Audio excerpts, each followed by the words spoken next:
বানিয়ে খাবেন।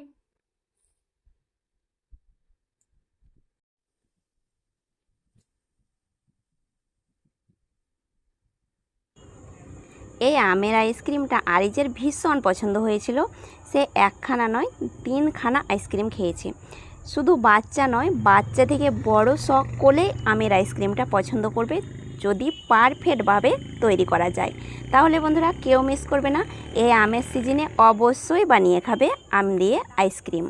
যারা ফার্স্ট টাইম আম দিয়ে আইসক্রিমটা বানাচ্ছ তারাও 100% আইসক্রিমটা বানিয়ে নিতে পারবে আমার ভিডিওটা পুরোটা দেখে টিপসগুলো ফলো করলে। আর পুরো ভিডিওটা দেখার চেষ্টা করবে। আর ভিডিওটা বাদ দিয়ে বা কেটে কেটে দেখলে কিন্তু পারফেক্ট আইসক্রিমটা বানাতেও পারবে না, আর মজারও হবে না।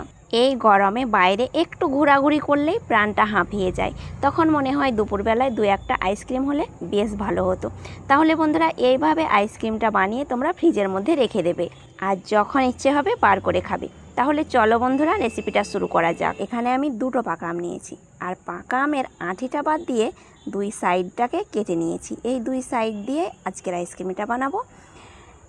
এবার বন্ধুরা চাকু দিয়ে এভাবে পেঁচিয়ে পেঁচিয়ে আমটাকে কেটে নিলে তোমরা ঝটপট আমের পিউরিটা পেয়ে যাবে, ঝামেলা করতে হবে না। আর চামচ দিয়ে এইভাবে আমের পিউরিগুলোকে চেঁচে নেবে। এই আইসক্রিমটা যে একবার খেয়েছো তো সে বারবার খেতে চাইবে, এতটাই টেস্টি হয়। আশা করছি আমার এই ভিডিওটা তোমাদের ভীষণ পছন্দ হবে। পছন্দ হয়ে থাকলে ভালোবেসে একটা লাইক করবে। আর বন্ধুরা তোমাদের কাছে আমি অনেক ভালোবাসা পেয়েছি, অনেক কমেন্ট করেছো তোমরা, আর অবশ্যই এইভাবে কমেন্টগুলো করতে থাকো। আমার ভীষণ ভালো লাগে তোমরা কমেন্ট করলে, লাইক করলে। তাই অবশ্যই লাইক, কমেন্ট, শেয়ার করবে। আর চ্যানেলটাকে সাবস্ক্রাইব করে আমার সাথেই থাকবে। আর তার সঙ্গে সঙ্গে বেল বাটনটি ক্লিক করে অল করে রাখবে। আমি তোমাদের কাছে যে নতুন নতুন রেসিপিগুলো শেয়ার করে থাকি সেগুলো ঝটপট তোমাদের কাছে পৌঁছে যাবে। এই আমের এক সাইডটাকে আমি এইভাবে ছোট ছোট কুচি করে কেটে সাইডে রেখে দিচ্ছি। এগুলো আমি পরবর্তীতে কাজে লাগাবো। আর বাকি 3খানা মিক্সিং জারের মধ্যে চেঁচে নিলাম। একইভাবে আমের পিউরিটাকে আমি চামচ দিয়ে তুলে নিয়েছি। এবার ব্লেন্ড করে নেব। তার আগে আমের মধ্যে আমি দিয়ে দিচ্ছি আধা কাপ পরিমাণে জল। বেশি পরিমাণে জল দেবে না, তাহলে ব্লেন্ড করতে একটু অসুবিধা হবে। এবার আমি দিয়ে দিচ্ছি চিনি। মিষ্টিটা তোমরা কম বেশি করে নেবে।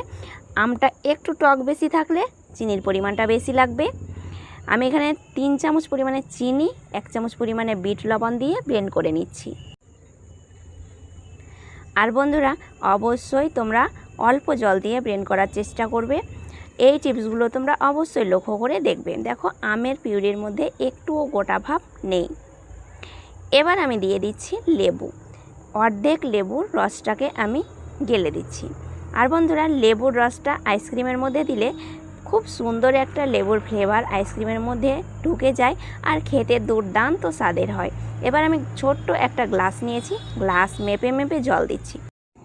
প্রথমে বেশি জল অ্যাড করবে না, বেশি জল দিয়ে ব্লেন্ড করে নিলে কিন্তু আমের পিউরিগুলো সহজে ব্লেন্ড হবে না। এবার ঢাকা দিয়ে আবারও ব্লেন্ড করে নেব। আবারও আমি 5 থেকে 6 সেকেন্ড মতো মিক্সিং জারটাকে ঘুরিয়ে নিয়েছি। আর দেখতেই পাচ্ছ সমস্ত উপকরণ একসঙ্গে মিশে গেছে। আমের এক সাইডটা আমি এইভাবে কুচি করে সাইডে রেখে দিয়েছিলাম, এটা এবার কাজে লাগাবো। বন্ধুরা এই কুচিগুলো যখন আইসক্রিম খাওয়ার সময় মুখে পড়বে তখন ভীষণ ভালো লাগে। তাই বন্ধুরা অবশ্যই এইভাবে আমটাকে কুচি করে কিছু পরিমাণে আইসক্রিমের মিশ্রণের সঙ্গে মিশিয়ে দেবে। এবার বন্ধুরা আইসক্রিম বানানোর জন্য আইসক্রিম মোল্ড নিয়েছি। আর তোমরা যে কোনো মোল্ডে বানাতে পারো, আবার তোমরা গ্লাসের মধ্যেও আইসক্রিমগুলো বানিয়ে নিতে পারো। হাতের কাছে এরকম মোল্ড না থাকলে তোমরা চায়ের কাপেও বানাতে পারো। এখানে তুমি বিভিন্ন ধরনের বিভিন্ন ডিজাইনের আইসক্রিম বানিয়ে নিতে পারবে, আর সেই আইসক্রিমগুলো বাচ্চারা ভীষণ পছন্দ করে। আর বন্ধুরা সমস্ত আইসক্রিমের ডিজাইনের মধ্যে আমি মিশ্রণটাকে ঢেলে নিয়েছি, তবুও অনেকটা রয়েছে, তাই ছোট্ট গ্লাসের মধ্যে ঢেলে নিলাম। এটাকেও আমি আইসক্রিম বানাতে দেব সাইডে। এবার আমি ঢাকনাগুলো লাগিয়ে নিচ্ছি। তোমরা এই ঢাকনা দিয়ে আইসক্রিমটা না বানাতে চাইলে তোমরা কাঠি দিয়েও আইসক্রিমটা বানিয়ে নিতে পারো দোকানের লুকটা আনার জন্যে। শুধু ক্যাপটাকে লাগাবে না, ফয়েল পেপার দিয়ে মুড়ে তোমরা কাঠি দিয়ে বানিয়ে নিতে পারো। সমস্ত ক্যাপটাকে আমি লাগিয়ে নিলাম আইসক্রিমের মধ্যে। এবার আমি 12 ঘন্টা মতো ডিপ ফ্রিজের মধ্যে রেখে দেব। 12 ঘন্টা পর ফিরে আসছি। বন্ধুরা, আমি সারা রাত রেখেছিলাম ডিপ ফ্রিজের মধ্যে। এবার তোমাদেরকে পরের দিন দেখাচ্ছি। খুব সহজে উঠে আসবে 1 মিনিট বাইরে রাখলেই। মোলটাকে 1 মিনিট বাইরে রাখবে, দেখবে খুব সুন্দরভাবে মোল থেকে আইসক্রিমটা উঠে আসছে ঝটপট। আর সঙ্গে সঙ্গে আমি বরফের মধ্যে রেখে দিচ্ছি। বরফের মধ্যে রাখলে অনেকক্ষণ গলবে না। আর বন্ধুরা, আমের আইসক্রিমগুলো ঝটপট গলতে চায় না, তবুও আমি বরফের মধ্যে কিছুক্ষণ রেখে দিচ্ছি। আর দেখতেই পাচ্ছ ডিজাইনটা কত সুন্দর হয়েছে। বাচ্চারা ভীষণ পছন্দ করে এই সব আইসক্রিমের ডিজাইনগুলো। আর বাচ্চারা একটু ডিজাইনের জিনিসগুলো বেশি চুজ করে। এবার আমি একটা আইসক্রিম ভেঙে দেখাচ্ছি। দেখো বন্ধুরা, খুব সহজে আইসক্রিমটা ভেঙে যাচ্ছে হাত দিয়েই, এতটাই নরম হয়েছে।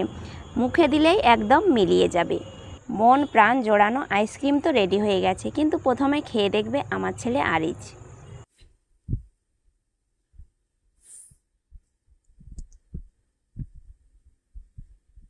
বন্ধুরা দারুণ খেতে। আপনারা এগুলো বাড়িতে বানিয়ে খাবেন।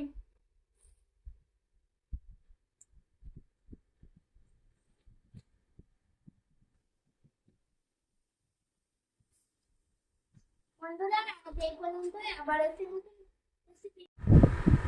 Tata, bye bye.